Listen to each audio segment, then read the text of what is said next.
నా ఇంటికి తాళం వేస్తావా? అవును, తాళం వేస్తా. నాకు డబ్బులు ఇచ్చే వరకు మిమ్మల్ని ఇంట్లో అడుగు పెట్టనివ్వను.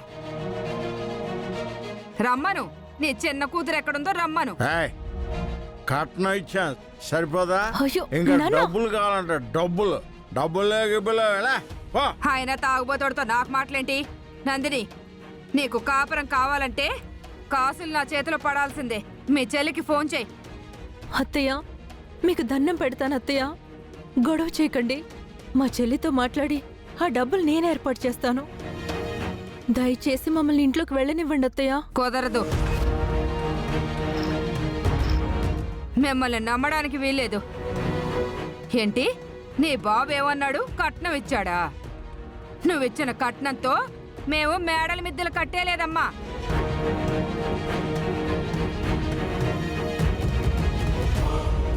నా కొడుకు రేంజ్ ఏంటో నీకు తెలుసు కదా. అబ్బో, అలాంటప్పుడు గొప్ప సంబంధమే చేసుకోవాల్సింది. మా పిల్లని చేసుకోమని ఎవరు చెప్పారు? నాన్న, నువ్వు మాట్లాడుకు నాన్న. చూసావా నీ బాబు ఎన్నెన్ని మాట్లాడుతున్నాడో. పెళ్లి చేసుకుంటే గాని కుదరదని ఆ సత్య వచ్చి నా కాళ్ళు పట్టుకుంటే ఒప్పుకున్నాను.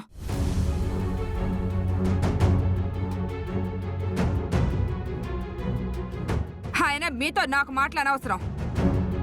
రమ్మని నీ చెల్లిని రమ్మని ఫోన్ చేయి. ఎన్ని గంటలైనా సరే ఇక్కడే కూర్చుంటాను. ఈ రోజు మీ సంగతి ఏంటో తేలాల్సిందే. ఏంటి నాన్న నువ్వు?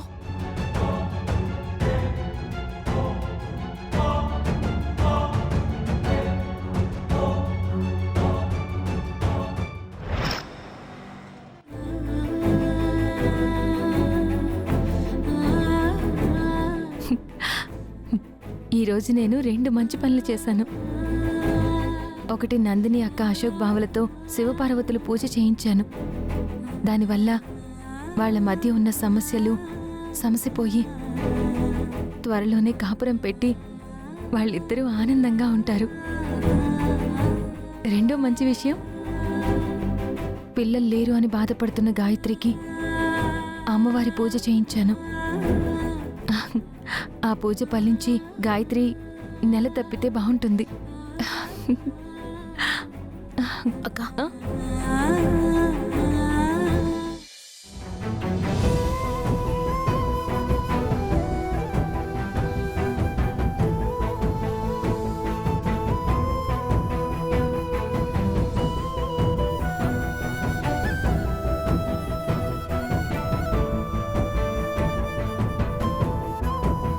ఏమైంది గాయత్రి?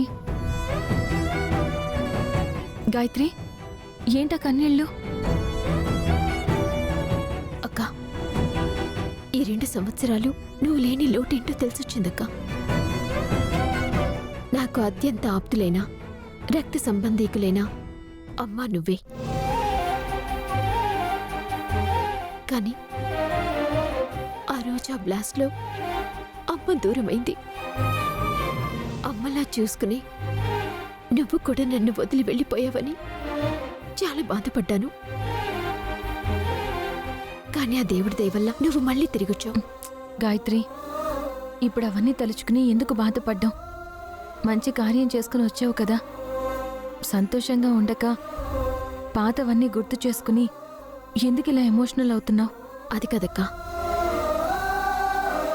నీ నుంచి నేనొక మాట తీసుకుందామని వచ్చాను. ఏంటా మాట? ఇప్పుడు అవన్నీ ఎందుకు గాయత్రి? లేదక్కా, నువ్వు నాకు మాట ఇవ్వాల్సిందే. దేని గురించి మాట ఇవ్వాలి? అక్క, ఇక మీదట ఎలాంటి పరిస్థితి ఎదురొచ్చినా, ఏది ఏమైనా సరే, నువ్వు నా నుంచి, ఈ ఇంటి నుంచి దూరంగా వెళ్ళనని నువ్వు నాకు మాట ఇవ్వక్కా.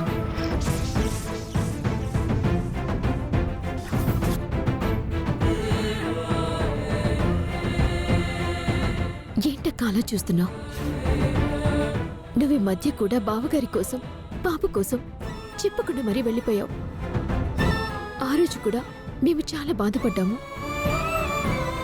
నేనైతే ఎంత కంగారు పడిపోయానో నాకు మాత్రమే తెలుసు. అందుకే అక్క, నువ్వు నాకు మాటివ్వు. మా నుంచి నువ్వు ఎప్పటికీ దూరంగా వెళ్ళనని మాటివక్క. నేనేదో త్రిపురలాగా 4 రోజులు యాక్ట్ చేస్తే 4 డబ్బులు వస్తాయి, ఆ డబ్బుతో మా అక్క జీవితాన్ని బాగు చేయొచ్చన్న ఉద్దేశంతో వచ్చాను. ఇప్పుడేమో గాయత్రి ఇలా మాట్లాడుతుంది. ఏం చేయాలి? ఏంటక్క ఆలోచిస్తున్నావు? ఓహో, నీ నుంచి బావగారు పాప దూరంగా ఉంటున్నారు, వాళ్ళ గురించి కదా. వాళ్ళు త్వరలోనే తిరిగొస్తారు. చూడు, వాళ్ళు త్వరలోనే తిరిగొస్తారు.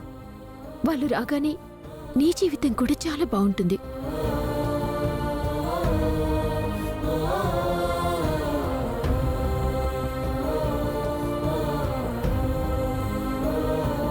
అక్క, నీ దగ్గరుండే చనువుతో, నీ మీదున్న ప్రేమతో నా చేయిపై నీ చేయి కలుపుతున్నాను. అంటే నువ్వు నాకు మాటిచ్చేసినట్టే అక్క. ఇక మీదట ఇప్పుడు నువ్వు మా నుంచి దూరంగా వెళ్ళకూడదు.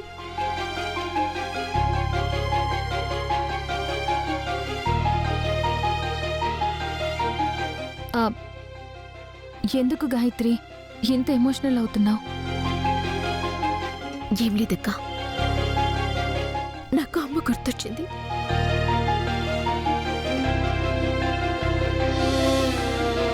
అమ్మలాగా ఇన్ని రోజులు నా వెంట ఉండి నడిపించిన అక్క గుర్తొచ్చింది.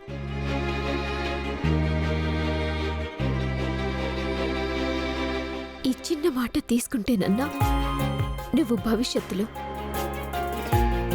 నా నుంచి దూరంగా వెళ్ళవని ఒక చిన్న నమ్మకంతో ఇలా వచ్చాను. గాయత్రి, నువ్వు ఆనందపడే ప్రతిదీ జరుగుతుంది. నువ్వు ఈరోజు చేసిన పూజ కూడా ఫలించి త్వరలోనే నువ్వు నీళ్ళోసుకుంటావు. ఎక్కువ ఆలోచించి ఎమోషనల్ అవ్వడం మంచిది కాదు. వెళ్ళి రెస్ట్ తీసుకో. సరే అక్క.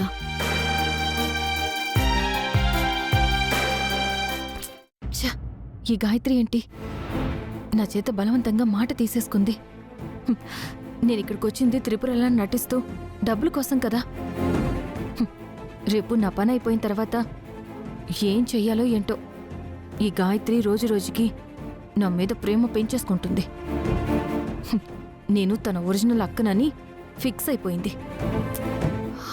సరే, ఏం చేస్తాం? ఎలా జరగాలని రాసిపెట్టుంటే అలాగే జరుగుతుంది. కాలంతో పాటు పోవడమే కానీ కాలాన్ని మనం మార్చలేం కదా.